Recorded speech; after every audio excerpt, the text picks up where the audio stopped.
नमस्कार दोस्तों, मैं हूं पंडित द्रोणाचार्य शास्त्री और आप देख रहे हैं मेरा अपना YouTube चैनल धर्म संदेश। आज हम चर्चा करेंगे एपिलेप्सी के ऊपर कि एपिलेप्सी क्यों होता है। इतने कुछ मेडिसिन मार्केट में होने के बावजूद भी एपिलेप्सी के रोगी बढ़ते जा रहे हैं, लेकिन कोई भी दवाइयां काम नहीं करता। महंगे महंगे दवाइयां हैं, बहुत सारे रिपोर्ट निकाल करके मेरे पास तो ऐसे तमाम उदाहरण है। आप अगर मेरे पास आओगे तो आपको हम हर एक रिपोर्ट दिखाएंगे। रिपोर्ट में लिखा कुछ और है, डॉक्टर कुछ और बोल रहे हैं, पेशेंट में कुछ और ही है।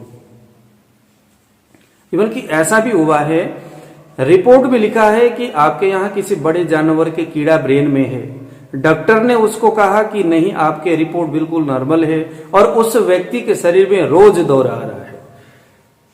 तो इससे क्या बोलोगे आप, ये क्या चीज है? तो कहीं ना कहीं सब गोलमाल है भैया। इसमें वो चाहे जितना मर्जी कुछ एमआरआई करे, ईईजी करे, ईसीजी करे, सीटी स्कैन करे, कुछ भी करे, उसने आपको सिर्फ यानी कि सिर्फ नींद की ही गोली देना। वो अलग अलग कंपनी के नाम अलग हो सकता है, वो अलग तरीका से बनाया हुआ हो सकता है, उस मेडिसिन के साइज अलग हो सकता है, उसके बनावट अलग हो सकता है, लेकिन उसके अंदर कहीं ना कहीं केमिकल जो प्रयोग जो हो रहा है वो सिर्फ नींद की गोली है दोस्तों, इसके सिवा और कुछ नहीं है। हमारे ब्रेन में जो सोडियम चैनल है उसको बंद करना ही एपिलेप्सी एलोपैथिक वालों का मुख्य प्रयोजन है, लेकिन उसको बंद करने से स्मरण शक्ति की जो हानि हो रही है, शरीर में तरह तरह के जो हार्मोनल डिसबैलेंस हो रहा है, याददाश्त की कमी हो रही है, इसके जिम्मेदार कौन है?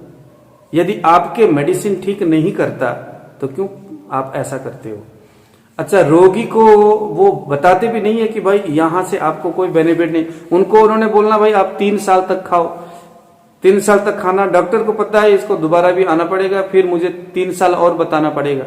हालांकि बहुत सारे ऐसे पेशेंट हैं जो एलोपैथिक दवाई खाने के लंबे समय तक जो सोडियम जो चैनल है उसके ब्लॉक होने से वो हो जाते, ठीक हो जाते, लेकिन सिर्फ 2 या 3% पेशेंट ही ऐसे होते जो ठीक होते, अदरवाइज नहीं होते। तो आइए जरा समझते हैं कि आयुर्वेद इस विषय में क्या बोलता है कि ऐसे पेशेंट जिनको ये समस्या कभी भी ठीक नहीं हो रहे हैं, इवन कि आयुर्वेदिक दवाई खाने के बावजूद भी ठीक नहीं हो रहे, तो इसके पीछे का मुख्य कारण क्या है दोस्तों? इसके पीछे का मुख्य, एक्चुअली इस रोग को मानसिक रोग बताया जाता है। वैसे मानसिक रोग में भी ये मानस रोग कहना इसके लिए थोड़ा उचित होगा। हमारे मन में सात्विक, राजस और तामस ये 3 गुण होते हैं। इनमें से तामस गुण से एपिलेप्सी होता है। ऐसा कभी नहीं होगा कि किसी को एपिलेप्सी है और उसके मन सात्विक है। ये जन्मजात भी हो सकता है और ये बड़े होने के बाद भी हो सकता है। एपिलेप्सी के कारण कुछ भी हो, लेकिन होगा मन में होने वाली तामसिक व्यथा से ही यह समस्या होगा। मैं आपको एक कहानी सुनाता हूं, आपको उसके बाद एपिलेप्सी के बारे में समझाना मुझे बड़ा आनंद आएगा। आपने एक चीज को देखा और देखने के बाद आपके मन में आया कि यह चीज अच्छा है या नहीं है, उसके बारे में आपने अनुभव किया, अच्छा है या बुरा है, इसका आपने विवेचन किया। ये जो विवेचन है ये मन करता है। मन ने पूरा विवेचन किया, पूरा उसका खाका तैयार किया, ये ऐसा है, इसको मैंने वहां भी देखा था, इसका यह हिस्ट्री है। मन पूरा कुछ ही सेकंड में उसका पूरा खाका तैयार कर देता है आपके मस्तिष्क में।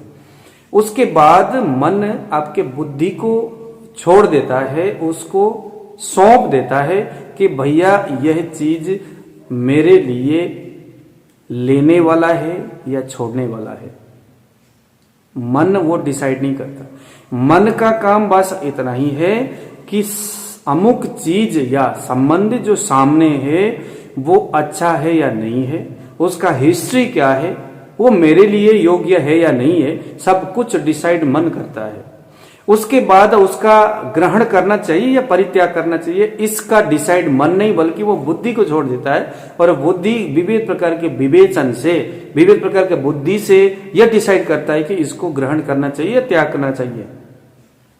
अगर बुद्धि ने डिसाइड किया कि भाई इसको ग्रहण करना चाहिए, मेरे लिए लाभकारी है, तो उसी वक्त आपका मन बड़ा एक प्रकार का उत्तेजित होगा उस चीज को पाने के लिए। अगर बुद्धि ने कहा नहीं नहीं ये चीज इसके हिस्ट्री थोड़ी बेकार है तो इसको आप छोड़ दो, उसी वक्त आपके मन में एक प्रकार का हार्मोन्स उत्पन्न होगा, आपके शरीर में कुछ ऐसा हार्मोनल रिएक्शन होगा जो आपके शरीर और आपका इंद्रिया कुछ नेगेटिव हरकत करेगा उस चीज के परित्याग के लिए। ये सभी चीजें निरंतर आपके शरीर में बना रहता है। एपिलेप्सी का जब दौरा आता है तो एक चीज हमारे बड़े बुजुर्गों ने कहा है कि धरती का जो, पृथ्वी का जो ऑरा है, क्योंकि ऑरा निरंतर नीचे और ऊपर होता रहता है, यह जो पृथ्वी का जो ऑरा है जैसे गुरुत्वाकर्षण शक्ति है, ये शक्ति के ही टाइप का हमारे चंद्र और सूर्य की किरणों के साथ कुछ तादाद में होते हुए पृथ्वी, चंद्र और सूर्य ऐसे त्रिकोणीय बन करके ऑरा इस पृथ्वी में काम करता है। आपने ऑरा के विषय में सुने हैं या नहीं सुने? अगर नहीं सुने तो कमेंट में लिख लीजिएगा। आने वाले वीडियो में ऑरा के विषय में पूरा बताता हूं कि इंसान के शरीर में ऑरा का कितना बड़ा प्रभाव रहता है, क्या क्या काम करता है। ऑरा खराब हो जाए तो क्या होगा, क्या हानि होगी, और अगर आपके शरीर में ऑरा बैलेंस में होगा तो आपको क्या क्या बेनिफिट होगा। तो कुल मिलाकर के जैसे ही धरती में, इस पृथ्वी में ऑरा माइनस में जाएगा, वैसे ही समुद्र में एक प्रकार का ज्वार भाटा उत्पन्न होगा। ज्वार भाटा बोलते हैं ना, समुद्र की जो पानी की जो लहर है, जो हिलोड़े है, वो एकदम ऊपर की ओर उछाल मारता है। हाँ, ये पूरा साइंटिफिक चीजें हैं। जब ही उछाल मारा समझो कि ऑरा पृथ्वी के थोड़े से कम हो रहा है। ये चंद्र और सूर्य की किरणों के सामने, इसीलिए आपने देखा होगा, आप किसी हॉस्पिटल में चले जाना, अष्टमी में, पूर्णिमा और अमावस्या के दिन में जो मिर्गी के जो बेग है वो ज्यादातर लोगों में दिखता है। मेरे पास लोगों का फोन इन दिनों में ज्यादा आता है, सर दौरा पड़ रहा है, क्या करे क्या ना करे। अष्टमी, अमावस्या और पूर्णिमासी के आसपास में मेरे पास काम ज्यादा होता है, क्योंकि मेरे पास उस वक्त लोग वीडियो देखते हैं दौरा आने के बाद, भाई कौन क्या कर रहा है क्या नहीं कर रहा है। तो इसका मुख्य कारण क्या है?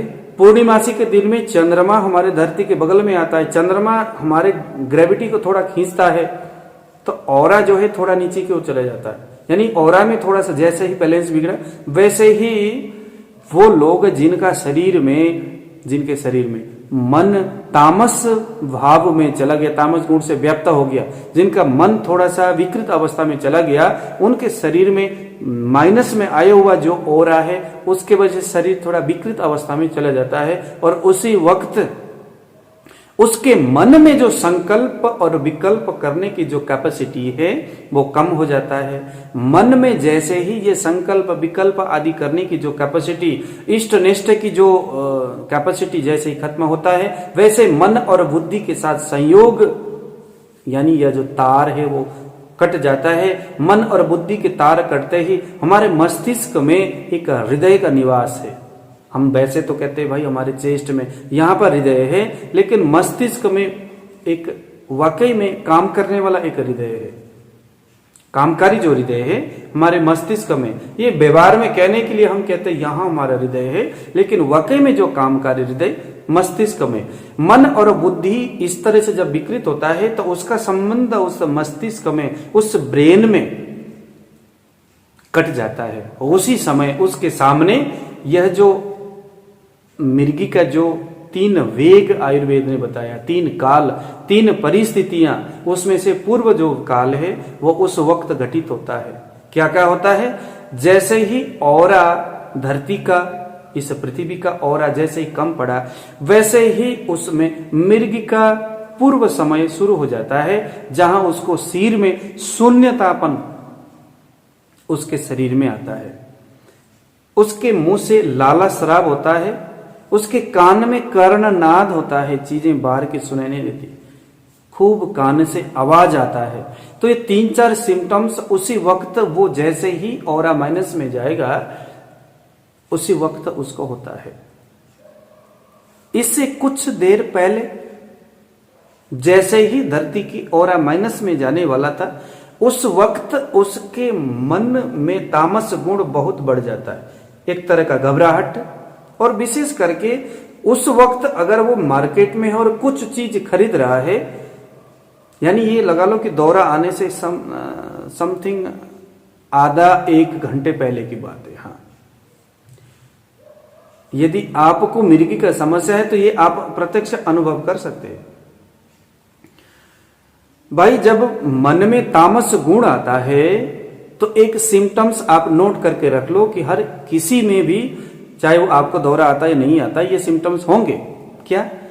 अगर आपके मन में तामस गुण यदि भरा हुआ है, आप बाजार में चले गए कुछ खरीदने के लिए, तो ये चीज मेरे लिए अच्छा है या नहीं है, क्योंकि मन, अभी मैंने बताया कि विवेचन करना, उसका अनुभव करना, उसके इष्ट निष्ठ के प्रतिक्रिया देना, विशेष एक विस्तृत परिकल्पना ये मन का है।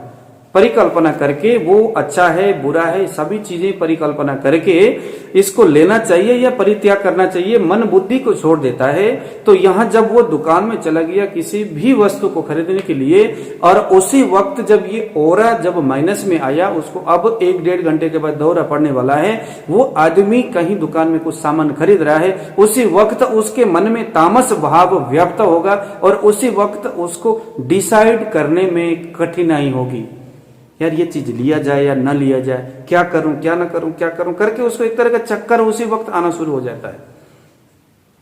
चाहे उसको मिर्गी के दौरा आता या नहीं आता, अगर आपके मन में तामस भाव व्याप्त है, तामस गुण अगर आपके, उससे अगर आपका मन अगर व्यथित है, तो आपसे कोई चीज डिसाइड नहीं कर सकते आप किसी चीज को। आपके सामने 2 नौकरी आ गया कि आप सरकारी नौकरी करोगे, भाई सरकारी नौकरी में ये 2 तरह की नौकरी इकट्ठे आ गया, आपका सिर खोपड़ी आपका घूम जाएगा, लेकिन आप डिसाइड नहीं कर पाओगे।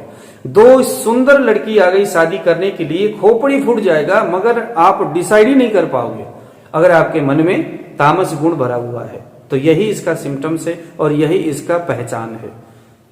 तो ऑरा जैसे कम हुआ वैसे ही आपके मन में तामस भाव उत्पन्न हुआ और आपके सिर में शून्यतापन, आपके लालासरा मुंह से थोड़े थोड़े कुछ राल सा निकलना और विशेष करके कर्णनाद होना, ये उसी वक्त शुरू होगा जब इस धरती का ऑरा थोड़ा सा माइनस में जाएगा। उसके कुछ ही देर के बाद फिर मध्यकाल वेग का समय आएगा, है ना। आपके मन में एकदम तमह प्रवेश करेगा, तामसिक गुण आपके मन में प्रवेश करेंगे। जैसे ही प्रवेश करेगा वैसे मन की तमाम जो हरकतें ऑटोमेटिकली बंद हो जाएगा। बंद होते ही किसी चीज को संकल्प विकल्प करने की कैपेसिटी जैसे ही बंद हुआ, आंखों के सामने अंधेरा छा गया।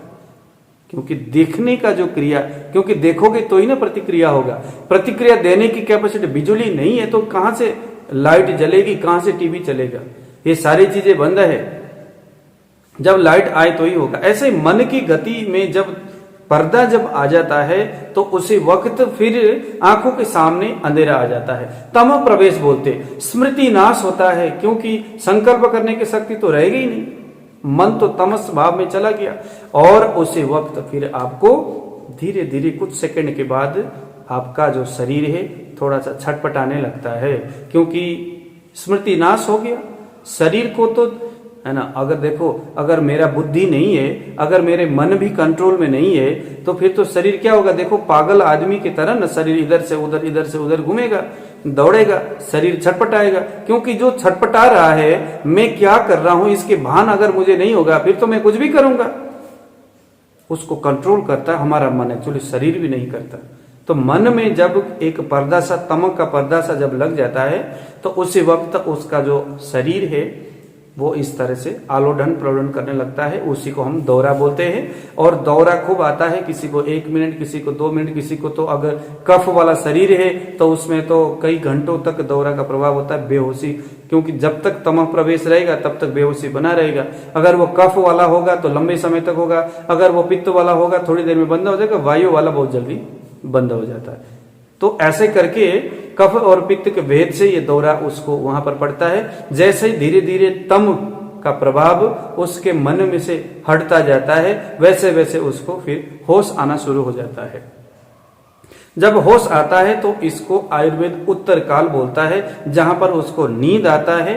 नींद आने के बाद जब उठेगा तो सिरो वेदना, उसके सिर में दर्द होता है, उसको कमजोरी का महसूस होता है, और विशेष करके सभी प्रकार के रोगी में सर्वांग मर्दनम, सभी अंग में एक प्रकार का ऐसा लगता है कि जैसे कहीं से आपने कहीं से घुसे खा के आए हैं, मुक्का मार के आप आए हो कहीं किसी बहुत सारे जो लोगों ने आपको मुक्का मारा है, इतना शरीर आपके ना बहुत ज्यादा दर्द करता है, बहुत ऐसा लगता है कि हर एक शरीर के एक एक अंग टूट रहा है।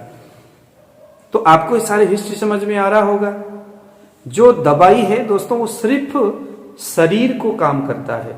शरीर के तमाम जो क्रियाएं हैं, कफ के 5 भेद, वायु के 5 भेद, पित्त के 5 भेद, उनकी जो अवगुण, उनकी जो बिगड़ते परिस्थितियां हैं, उनके ऊपर आयुर्वेदिक हो या एलोपैथिक इन दवाइयों का असर होता है।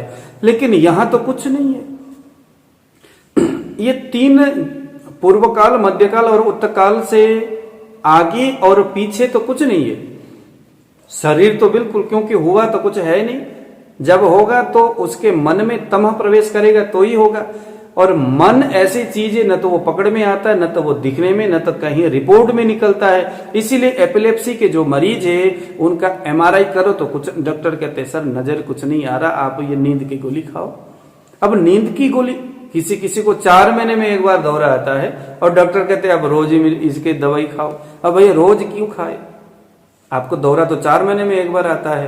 यानी जब तमह प्रवेश करेगा मन में तभी आपको दौरा आएगा। तो ये भी थोड़ा अटपटा सा ही है।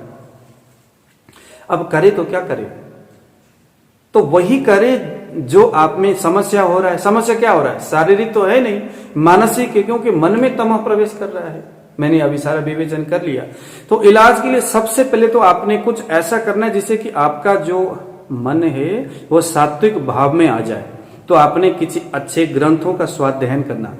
हमारे आयुर्वेद ने एक वनौषधि जिसका नाम है पीपल के पत्ते, इसका खोज किया है। हमारे ग्रंथों में भी पीपल को मन निग्रह कारक माना है। हमारे बड़े बड़े जो ऋषि मुनि जो तपस्या करते थे, तपस्या करने में मन को निग्रह करना पड़ता है। तो मन निग्रह कहीं बैठ करके तपस्या करने से होता ही नहीं था, इसीलिए वो पीपल के वृक्ष के नीचे बैठते थे, क्योंकि उसमें खूब सकारात्मक ऊर्जा है, उसमें बहुत सारे ऐसे विटामिन है, उसके हवा, उसकी सारी चीजें जो है शरीर के लिए अनुकूल है। विशेष करके हमारे मन को कंट्रोल करने में पीपल बहुत योग्य और बहुत ही सक्षम है। तो ऐसे में एक जिज्ञासा स्वरूप पीपल के पत्ते का यहाँ पर प्रयोग किया गया विविध रूप से, विविध तरीका से। तो मैं आपको बताऊंगा कि आप क्या कर सकते ऐसे सिचुएशन में जब आपने बहुत सारे दवाई खाए, बहुत सारे कुछ किया लेकिन हो कुछ नहीं रहा है। तो ऐसे रोगियों को चाहिए कि वो हमारे यहां से दवाई मंगाए और साथ में ऐसे कुछ क्रिया करे। करना क्या है आपने, मैं जरा आपको बताता हूं, ध्यान से नोट करिएगा। इसको अश्वत्थ तंडुल प्रयोग विधि बोलते हैं। आपने क्या करना है, 10 पीपल के पत्ते, मोटे मोटे बड़े तगड़े पत्ते लेके आना है, उसके डंडे को निकाल के फेंकना है और उसके पत्ते के ना ऊपर ऐसे करके देसी गाय का शुद्ध घी को यहां पर लगाना।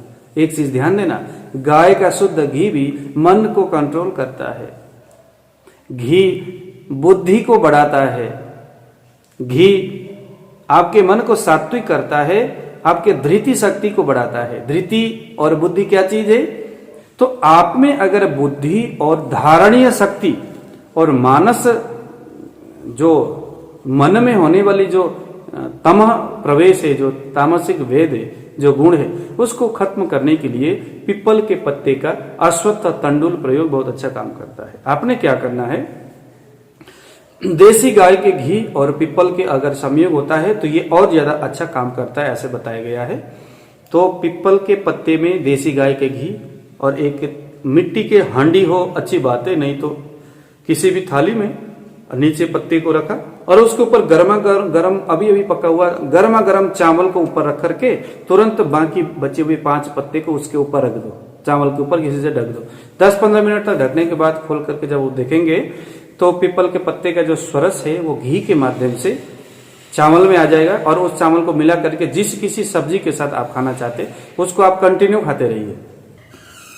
तो ये आपने साल, 1.5 साल, 2 साल तक कंटिन्यू इसको करना है। तो इसके प्रभाव से ये स्पेशल एपिलेप्सी का भी एक तरह का दवाई है, लेकिन होना तो पूर्णतः एपिलेप्सी शायद इससे ठीक नहीं होता, लेकिन सहायक रूप से ये दवाई आपको बहुत अच्छा काम करता है। विशेष करके जो मैंने अभी आपको विवेचन किया ना, मन में तमह प्रवेश करना, तो इस स्थिति में आपको बहुत अच्छा, विशेष करके अगर आपको पूर्णिमा में, अमावस्या में और अष्टमी में यदि मिर्गी का दौरा आता है, तमाम तरह की दवाई खाने के बावजूद कुछ नहीं हो रहा है, तो मैंने देखा मैं कुछ दवाई यहाँ पर बना के देता हूँ कि मज्जा धातु में काम करने वाली कुछ दवाइयों का मैं ऐसे लोगों को निर्माण करके देता हूँ। जैसे समीर पन्नक रस हो गया, जैसे सूत शेखर रस हो गया, जैसे रौप्य भस्म, जैसे आपको ये सारे मज्जा धातु में काम करते है ना, क्योंकि मज्जा धातु का प्रभाव ज्यादा होता है ना ब्रेन में, मस्तिष्क में।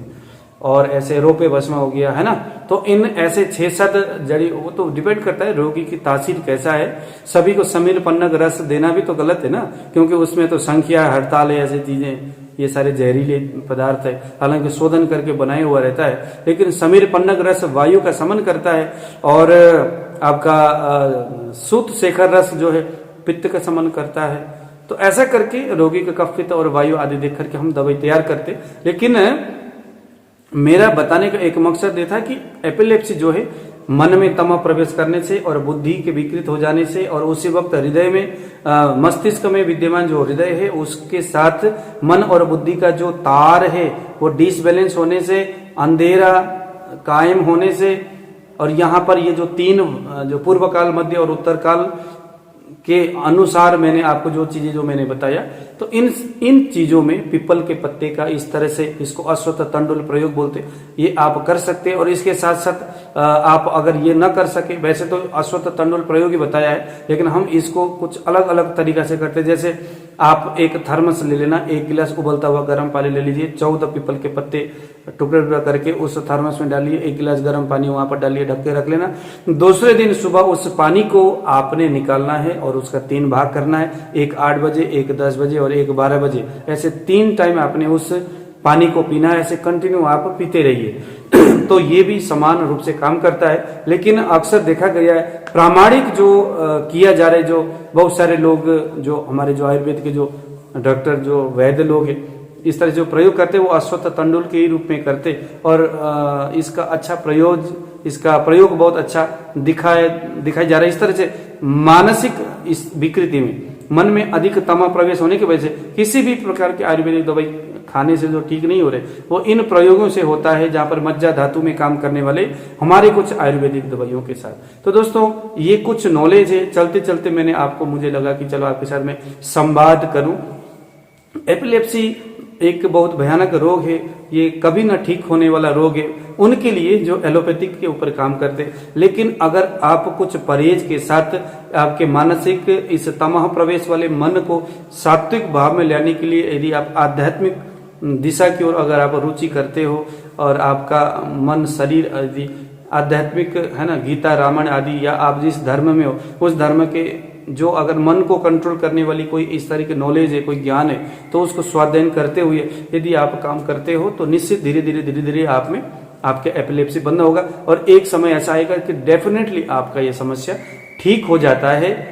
तो दोस्तों, उम्मीद रखिए, उम्मीद में तो सारा दुनिया कायम है, और जरूर आप ठीक होंगे, और हम इस दिशा में प्रयत्नशील है कि जरूर हम इसमें बहुत अच्छा काम कर पाएंगे। तो मुझे आज दीजिए विदा। जय श्री राम।